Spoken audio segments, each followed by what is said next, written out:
Assalamualaikum warahmatullahi wabarakatuh dan salam sejahtera untuk kita semua. Ketika memulai menyenangi sepeda, banyak istilah dalam dunia persepedaan yang terasa asing. Salah satunya adalah cadence. Apa itu cadence? Dan mengapa begitu sering disarankan oleh para senior? Sebelumnya, terima kasih bagi yang sudah subscribe, dan bagi yang belum, mohon bantuannya untuk subscribe biar kita tambah semangat dalam membuat video. Apa itu cadence?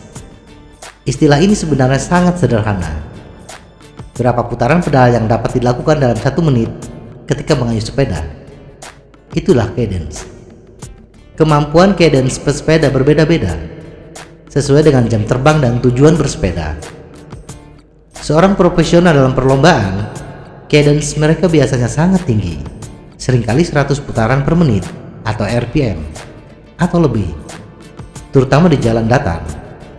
Dan bagi pesepeda yang hanya sekedar hobi atau rekreasi, rata-rata memiliki cadence 60 RPM atau bisa mencapai 80-90 RPM bagi yang sudah terlatih dan dalam kondisi tubuh yang fit. Apakah penting Anda memiliki cadence yang tinggi atau rendah? Mari kita lihat lebih dekat. Mengapa cadence penting? Apakah ada cadence ideal yang harus dicapai? Dan bagaimana Anda melatih cadence? Mengapa cadence penting?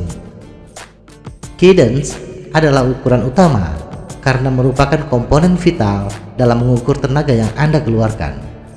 Bagaimanapun, tenaga adalah perhitungan seberapa keras Anda mendorong pedal atau torsi dikalikan dengan seberapa cepat Anda memutarnya atau cadence. Bersepeda dengan cadence yang rendah biasanya lebih mengandalkan otot kaki Anda, sedangkan cadence yang tinggi lebih mengandalkan sistem kardiovaskular Anda.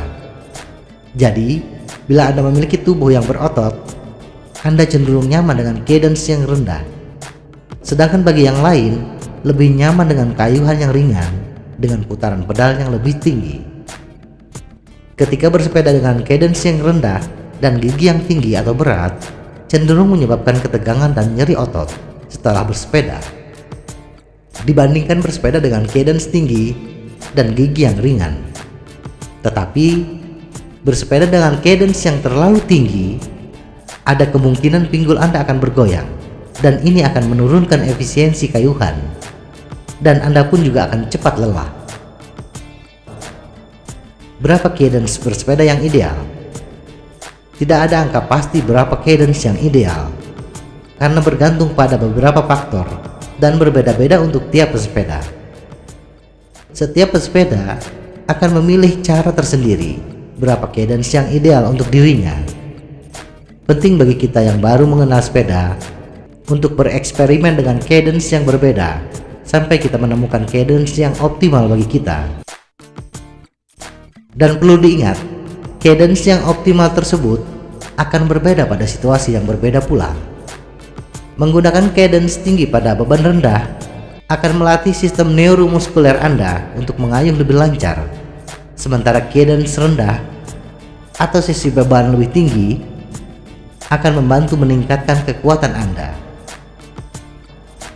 Dua latihan untuk meningkatkan cadence Anda. Ada 2 sesi pelatihan untuk melatih aspek cadence yang berbeda.